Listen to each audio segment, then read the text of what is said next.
les années 1920, le physicien allemand Werner Heisenberg se demanda quelle était la trajectoire d'un électron.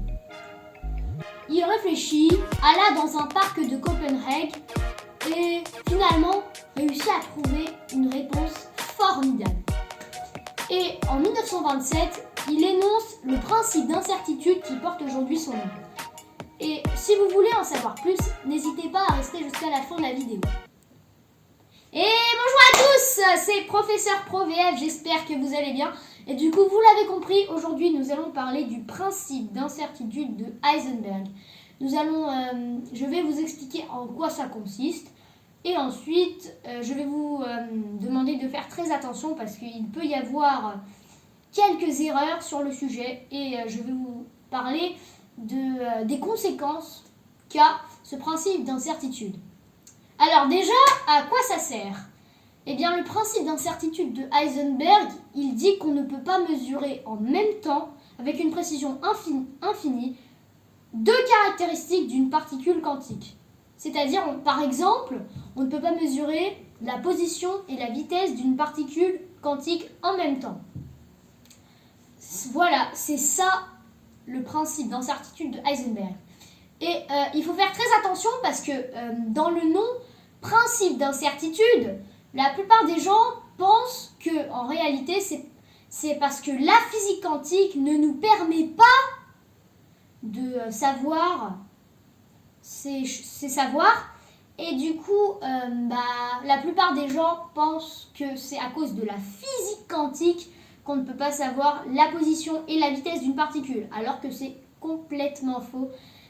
En réalité, c'est pas parce que c'est la physique quantique qui l'interdit, c'est parce que cette particule-là ne peut pas avoir une vitesse et une position en même temps.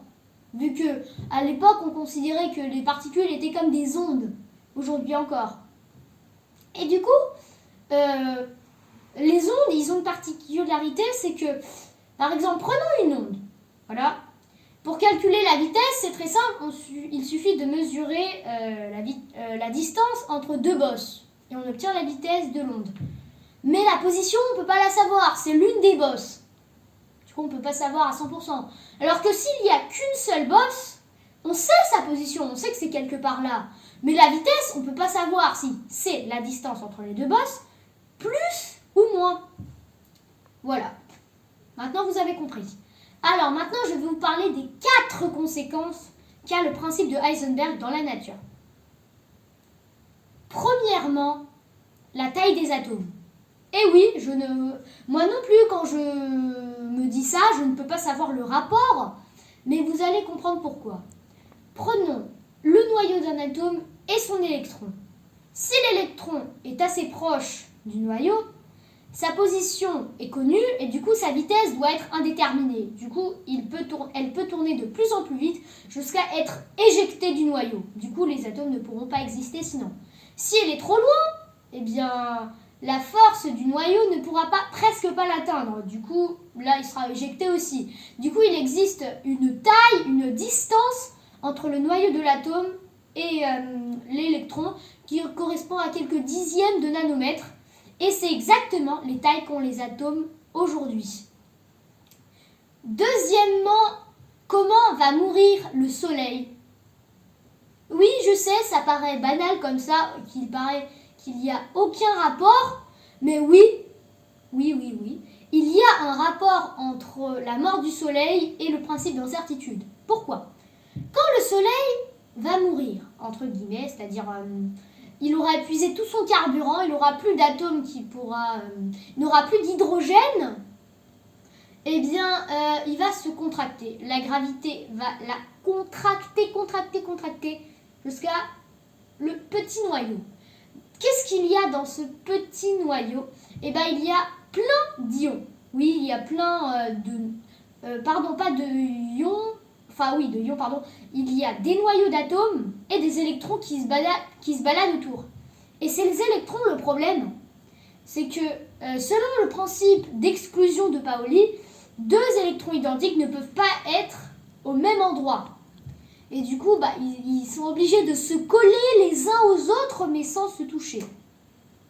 Et en plus, selon le principe d'incertitude, on connaît leur position. Vu qu'il y a beaucoup moins de place, on peut connaître leur position. Du coup, leur vitesse, et bah, du coup, elle doit être indéterminée. Du coup, elle doit être rapide. Et du coup, avec cette vitesse rapide, ils vont arriver à briser la chaîne. Et là,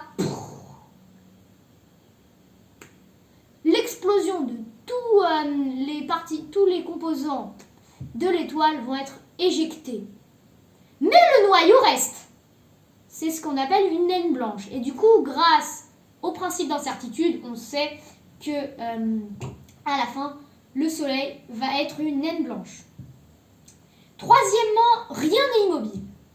Et oui, en électrodynamique, on nous apprend, en thermodynamique, on nous apprend que au-delà dans une température plus basse que moins 273,14 degrés Celsius, rien ne bouge.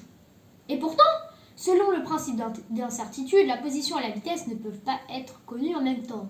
Mais la position est connue. Et du coup, la vitesse nulle va être connue également.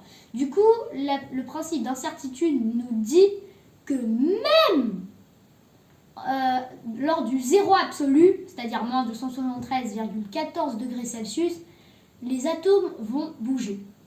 Voilà. Et la quatrième conséquence, c'est que le vrai vide, oui, pas le vide que tu penses, par exemple, un verre vide, c'est pas vide parce qu'il y a plein d'atomes, l'atome de l'air, l'atome de la table, par exemple. Alors que non, je ne parle pas de ce vide-là, je parle du vrai vide où il n'y a ni photons, ni atomes. Et bien, sachez que j'avais dit deux caractéristiques d'une particule, mais il n'y a pas que la position et la vitesse. Il peut y avoir par exemple l'énergie et le temps. Le temps est connu, mais l'énergie du coup va être dans un état indéterminé. Et dans le vrai vide, l'énergie, il va y avoir une sorte d'énergie dans ce vrai vide que j'avais déjà parlé dans une des précédentes vidéos. Et j'allais dire que j'allais en parler prochainement. Du coup, dans le vide, dans le vrai vide, il y a une sorte d'énergie, de particules virtuelles, comme je l'avais dit, qui sont présentes. Du coup, conclusion, le vrai vide n'est pas vide. Voilà. Je vais rajouter quelque chose encore. Quand j'avais dit que le principe d'incertitude, on ne devait pas l'appeler comme ça, eh bien, vous pouvez aussi l'appeler le principe d'indétermination. C'est ainsi que Heisenberg l'a appelé plus tard, quand il a su qu'à cause du non-principe d'incertitude, il pouvait y avoir des malentendus. Voilà, alors j'espère que cette vidéo vous plaît. N'hésitez pas à vous abonner, activer la cloche et à partager cette vidéo. Je remercie tous les nouveaux venus à la chaîne. Et juste avant de vous quitter, j'aimerais vous parler d'une chose. Alors, du coup, en ayant vu ma précédente vidéo, vous aurez vu qu'il y a eu beaucoup de changements. J'ai mis une intro, j'ai mis de la musique et j'ai mis une fin. Et bien du coup, j'espère que cela vous plaît, car j'ai réussi à regarder un tutoriel YouTube et j'ai appris à le faire, ce qui m'a beaucoup plu. Et du coup, j'espère que ça vous plaît. J'espère vivement du cœur. Et du coup,